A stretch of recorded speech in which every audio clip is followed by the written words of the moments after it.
नवाबजादी जन्नत के तमाम व्यूवर्स को अस्सलामु अलैकुम वरहमतुल्लाहि वबरकातुहू। अल्लाहुम्मा सल्लि अला मुहम्मदिन व अला आलि मुहम्मद कमा सल्लैता अला इब्राहीम व अला आलि इब्राहीम इन्नका हमीदुम मजीद। अल्लाहुम्मा बारिक अला मुहम्मदिन व अला आलि मुहम्मद कमा बारकता अला इब्राहीम व अला आलि इब्राहीम इन्नका हमीदुम मजीद।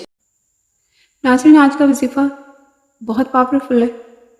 आपको पता है, जैसे कि आप सब जानते हैं कि जो मेरे वजीफ़े होते हैं वो कुरान पाक की आयत से होते हैं, अस्माउल हुस्ना से होते हैं, अहादीस से होते हैं, कोई भी कुरान पाक की सूरह होती है।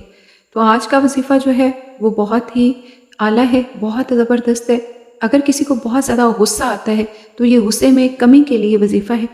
आपको पता है आजकल टेंशन हर चीज़ में हो जाती है और इंसान जो है वो बर्दाश्त नहीं कर पाता, गुस्सा बहुत ज़्यादा आता है जिससे आपका ब्लड प्रेशर भी तेज़ हो सकता है।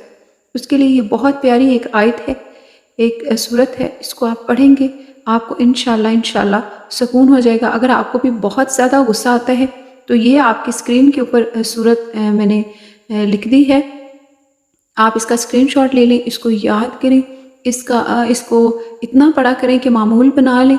अमल भी मैं आपको बताती हूँ, तरीक़ेकार भी बताती हूँ, मैं आपको साथ साथ ये भी बताती हूँ ये कहाँ से है। ये सूरत आले इमरान है, आयत जो है इसकी, आप इसका स्क्रीनशॉट ले सकते हैं। तो कुरान पाक की बहुत प्यारी आयत है, सूरत आले इमरान, आयत नंबर 134, ठीक है, 134। इसको आप स्क्रीनशॉट ले लें, इसको याद कर लें। और इसका अमल यह है कि अगर आपका गुस्सा शदीद है और आप आपे से बाहर हो जाते हैं तो 101 दफ़ा रोज़ाना ये आयत 21 दिन तक चीनी या शक्कर पर पढ़ें और फिर इसको चाय या पानी में डालकर पी जाएं। तो इंशाल्लाह अल्लाह के फजल करम से आपके जो गुस्से की आदत है वो भी ख़त्म हो जाएगी और आपका जो डिप्रेशन है, जो आप इस गुस्से की वजह से टेंशन में रहते हो, वो भी ठीक हो जाएगी इंशाल्लाह और आपको बिल्कुल भी गुस्सा नहीं आएगा, आप नॉर्मल हो जाएंगे।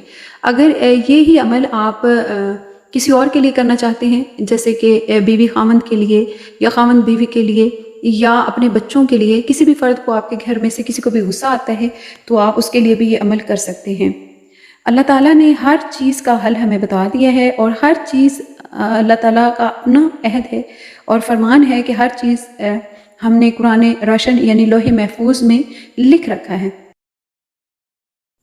अल्लाह रहमान और रहीम को अल्लाह का ज़िक्र करने वाली ज़ुबानें बहुत पसंद है, उसका विर्द करने वाली, उसकी तारीफ़ करने वाली, उसके कुरान पाक की तिलावत करने वाली ज़ुबानें बहुत पसंद हैं, तो ज़रूर करें। तो अल्लाह रब्बुल इज़्ज़त से दुआ है कि अल्लाह ताला मेरी और आपकी रहनुमाई फरमाए, हमें बख्श दें, हमारे सगीरा कबीरा गुनाहों को बख्श दें और अल्लाह ताला हमारी ये ज़िंदगी और अगली ज़िंदगी आसान कर दे। दुआ में याद रखें।